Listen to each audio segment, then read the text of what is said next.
প্রিয় আইনের শিক্ষার্থীরা, আসসালামু আলাইকুম। আমরা আজকে এমন একটি বিষয় নিয়ে আলোচনা করতে চাই, সেটি হলো ল অফ কন্ট্রাক্ট। আমরা জানি এলএলবি পাস এবং এলএলবি অনার্স কোর্সের জন্য এই সাবজেক্টটি খুব গুরুত্বপূর্ণ। আজকে আমরা এই কন্ট্রাক্ট ক্লাসের প্রথম ক্লাসটি নিয়ে আলোচনা করতে চাই। অর্থাৎ আমরা চাই যে কিভাবে একটি কন্ট্রাক্ট তৈরি হয় বা কন্ট্রাক্ট কাকে বলে, এই জাতীয় বিষয়গুলো আমাদের শেয়ার করতে চাই। আসুন আমরা দেখি যে কন্ট্রাক্ট, ল অফ কন্ট্রাক্ট, এটা বলতে কি বুঝি। আমরা জানি আমাদের দৈনন্দিন জীবনে চুক্তি ছাড়া এমন কোনো স্থান নাই যেখানে আমরা এই ল অফ কন্ট্রাক্টের অস্তিত্ব খুঁজে পাই না। সংসারে আপনি সংসার জীবন শুরু করতে চান, স্বামী স্ত্রীর মধ্যে যে বিবাহ হয় এটি একটি কন্ট্রাক্ট। আপনি বাইরে গেলেন, রিক্সাওয়ালার সাথে আহ, ভাড়া করে গেলেন, সেটাও একটা কন্ট্রাক্টের অস্তিত্ব। আপনি একটি স্কুল কলেজে গেলেন, সেখানে পড়াশোনা করলেন, সেখানেও একটি কন্ট্রাক্টের অস্তিত্ব হয়। আপনি একটা জব করতেছেন, সেখানেও একটি কন্ট্রাক্টের। আপনি একটু আইনজীবী হলেন, আইনজীবী হলেও সেখানে একটা বারের সাথে একটা কন্ট্রাক্টের অস্তিত্ব। আমি বিচারক হলাম, বিচারক হলে সরকারের সাথে আমাদের একটা চুক্তির একটা অস্তিত্ব খুঁজে পাই। অর্থাৎ এমন কোনো বিষয় নাই, এমন কোনো জায়গা নাই যেখানে কন্ট্রাক্টের অস্তিত্ব আমরা খুঁজে পাই না। অর্থাৎ আমরা যদি দেখি যে কন্ট্রাক্ট বলতে কি বুঝি, যেহেতু আজকে প্রথম ক্লাস, তাই আমাদের কন্ট্রাক্ট কি, কন্ট্রাক্ট কত প্রকার, বা কন্ট্রাক্ট তৈরি হতে গেলে অর্থাৎ কন্ট্রাক্ট ফরমেশন হতে গেলে কোন কোন বিষয়গুলো লাগে, আমরা প্রথমে দেখি যে আসলে কন্ট্রাক্ট কাকে বলে। আমাদের দেশের একটি আইন, কন্ট্রাক্ট অ্যাক্ট নাম করে একটা আইন আছে, কন্ট্রাক্ট 1872। এই আইনের মধ্যে অর্থাৎ এই আইনের সেকশন 2A বলা আছে যে any agreement enforceable by law is a contract. সেই সেকশনের আলোকেই আমরা বলে থাকি যে any agreement or an agreement enforceable by law is a contract. অর্থাৎ চুক্তি হতে গেলে একটি অ্যাগ্রিমেন্টের, যদি সে অ্যাগ্রিমেন্ট, অ্যাগ্রিমেন্ট বলতে কি বোঝায়, আর অ্যাগ্রিমেন্ট এনফোর্সেবল বাই ল হলে কন্ট্রাক্ট হয়। তাহলে আমরা দেখি যে আসলে একটা কন্ট্রাক্ট কিভাবে ফর্ম হয়, অর্থাৎ কিভাবে একটা কন্ট্রাক্টের ফরমেশন হয়।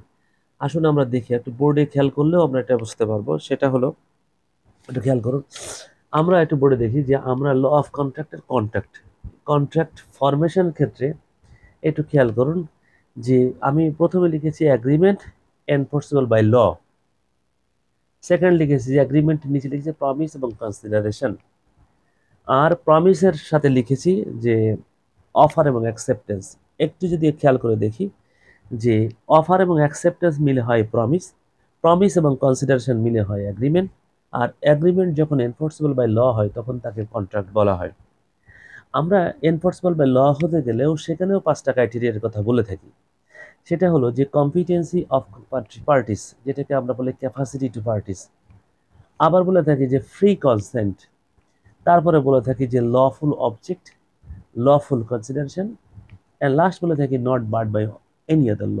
আসুন আমরা একটু দেখি যে এইগুলোরই অর্থাৎ এটা ইলাবোরেটলি জানা যায় কেমন।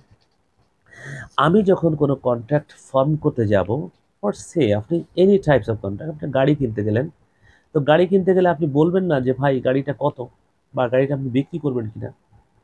অবশ্যই আপনি প্রস্তাব দিবেন। প্রস্তাব দিবে কি, গাড়ির প্রস্তাবটা যে কোনো পক্ষ থেকে আসতে পারে, আপনিও দিতে পারেন, যিনি বিক্রেতা তিনিও দিতে পারেন। অর্থাৎ এখানে অফার কাকে বলে, অফার মানে অফারটা, অফার হলো যে কাউকে বলা, কাউকে প্রস্তাব দেওয়া, কোনো কিছুকে ইন্টেনশন অফ উইলিংনেস, যে ভাই আপনি গাড়িটি বিক্রি করবেন কিনা। সে বললো বিক্রি করব। তারপরে বললেন যে হয়তো প্র্যাকটিস মানে কনসিডারেশন, মানে টাকা কত টাকা। তখন বললেন যেরকম যে একটা নির্দিষ্ট মূল্য, আচ্ছা বললেন। তা আমরা অফার এবং অ্যাকসেপ্টেন্স খেয়াল করুন। প্রথমত আমি অফার দিলাম বা সে অফার দিল, ভাই গাড়ি কিনবেন কিনা বা গাড়ি বিক্রি করবো, গাড়ি কিনবেন কিনা। আমি বললাম কিনবো।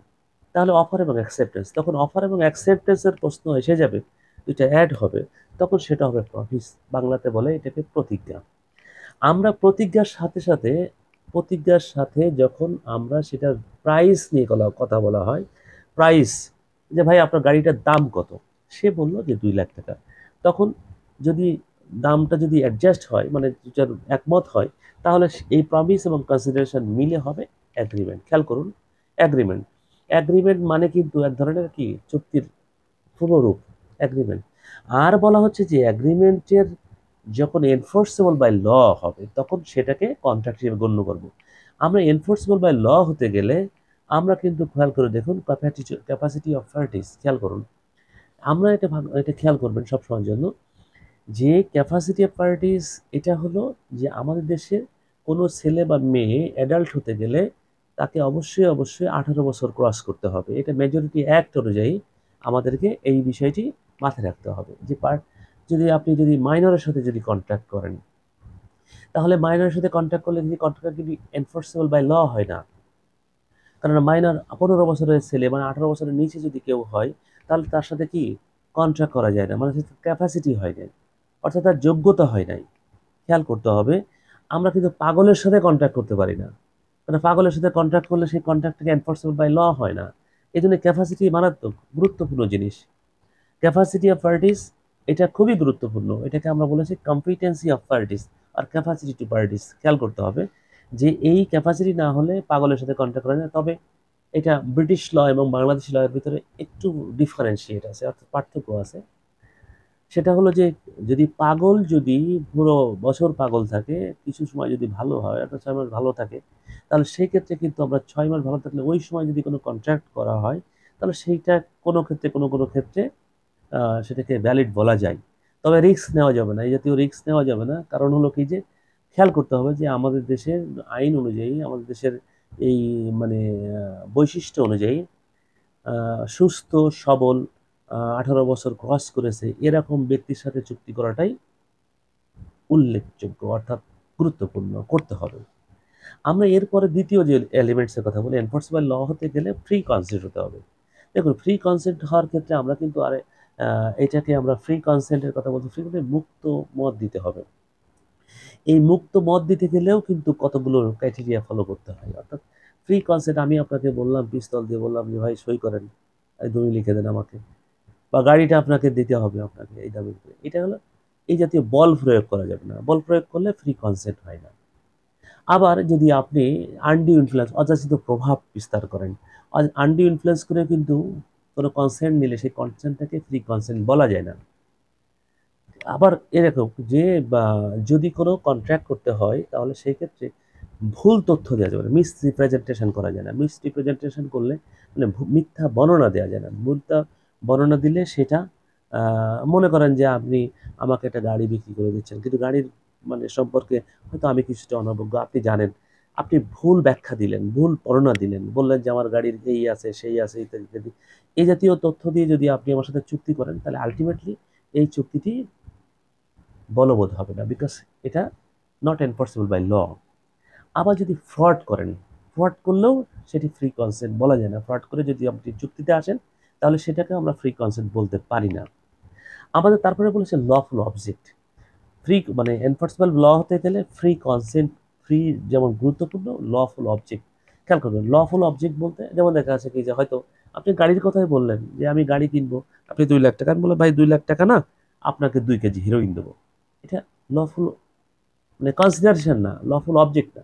লফুল অবজেক্ট হতে গেলে আমরা আসলে বেসিক্যালি আগের যে এক্সাম্পলটা দিলাম লফুল কনসিডারেশন, কনসিডারেশনটা অবশ্যই লফুল হতে হবে। এই যে হেরোনের কথা বললাম এটা লফুল কনসিডারেশন না, সুতরাং এই জাতীয় কনসিডারেশন দিয়ে হবে না। লফুল অবজেক্টের কথা বলছেন তারা আমি চুক্তি করলাম, আপনি আমি বা আমার সামনে যারা আপনারা উপস্থিত আছেন, আমি চুক্তি করলাম যে আপনাদের সাথে চলেন আমরা ওই বাইপাসে যে এটা ডাকাতি করি, একটা চুক্তি করলাম আমাদের তারপরে সকালবেলায় ভাগাভাগি করে নিয়েও আমরা যে যার মতো নিব। দেখেন উদ্দেশ্যটা কিন্তু খারাপ, এই বাইরে ডাকাতি করা এটা তো লফুল মানে অবজেক্ট না, খারাপ অবজেক্ট, অর্থাৎ অবৈধ অবজেক্ট, অর্থাৎ এটাকে আমরা কোনো ক্রমে এনফোর্সেবল বাই ল বলতে পারি না। এবং লাস্ট বলেছি যে not barred by any other law. ধরেন সব ঠিক আছে, সব ঠিক আছে, কিন্তু আপনি আইন, বাংলাদেশের আইন আপনাকে পারমিশন দিচ্ছে না যে কন্ট্রাক্টের, সেই কন্ট্রাক্টটা করা যাবে না। আমি আপনার উদাহরণ দিলে বুঝবেন।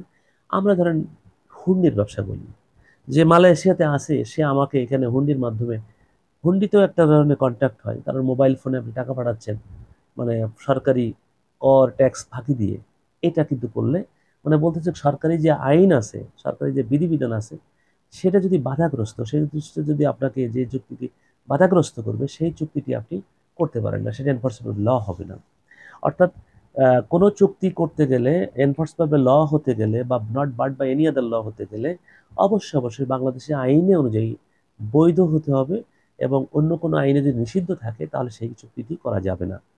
আসুন, আমরা আসলে যে জিনিসটা দেখতে মানে আপনাদেরকে বোঝাতে চাইলাম যে আপনারা আমার সামনে যারা উপস্থিত আছেন, আপনারা একটু খেয়াল করুন যে আমরা আসলে আজকে যে বিষয়টি প্রথমেই আপনাদের কাছে শেয়ার করলাম, কন্ট্রাক্ট বলতে বোঝানো হয় যে চুক্তি, যে এগ্রিমেন্ট এনফোর্সেবল বাই ল হয় তাকে বলা হয় কন্ট্রাক্ট।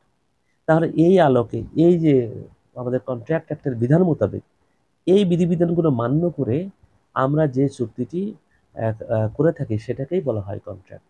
সব এগ্রিমেন্ট কিন্তু সব এগ্রিমেন্ট কন্ট্রাক্ট হবে না, আবার সব কন্ট্রাক্ট এগ্রিমেন্ট হবে। এটা নিয়ে আমি আলোচনা করব পরের ক্লাসে, যে কোন কোন এগ্রিমেন্টগুলো কন্ট্রাক্ট হবে, কোনটা কোনো হবে। আজকে এই পর্যন্তই। আপনারা সবাই ভালো থাকুন, সুস্থ থাকুন, এই কামনায়।